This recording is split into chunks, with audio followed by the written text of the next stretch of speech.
Hello বন্ধুরা, নতুন একটা ভিডিওতে তোমাদেরকে স্বাগতম। জগদ্ধাত্রী ধারাবাহিকের আজকের পর্বে দেখা যায় যে স্বয়ম্ভুকে ফোন করে একটা অফিসার বলে যে উৎসবকে দেখা গিয়েছিল। এই কথা শুনে উৎসব আর দেরি না করে সোজা চলে আসে উৎসবকে ধরতে।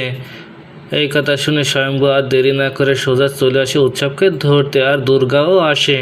এদিকে এই কথা শুনে বৈদেহী বলে, আমার ছেলেকে বাঁচা কৌশিকী, স্বয়ম্ভু ওকে শেষ করে দেবে। কৌশিকী তখন বলে, যে অপরাধ করেছে তাকে তো সাজা পেতেই হবে।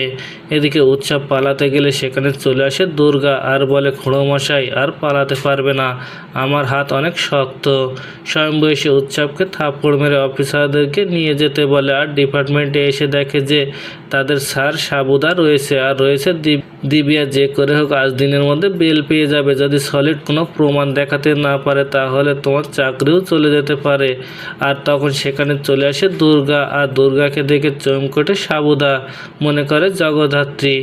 তখন সেখানে চলে আসে দিব্যা আর স্বয়ম্ভুর বস, আর স্বয়ম্ভুকে বলে, নিজের চাকরি বাঁচাতে হলে দিব্যা যে অপরাধের জন্য অ্যারেস্ট করেছিলে তার প্রমাণ জোগাড় করো, না হলে চাকরি থাকবে না। এদিকে নিজের ছেলেকে বাঁচাতে উঠে পড়ে লেগেছে বৈদেহী, কেননা জগদ্ধাত্রী একবার সুস্থ হয়ে গেলে তাকেও আর কেউ বাঁচাতে পারবে না, তাকেও জেলে যেতে হবে। ওদিকে দিব্যা বেল পেয়ে জেলের বাইরে চলে এসেছে। তো বন্ধুরা, কি ঘটতে চলেছে গল্পে এবার জানতে হলে আমাদের সাথেই থাকুন। ধন্যবাদ।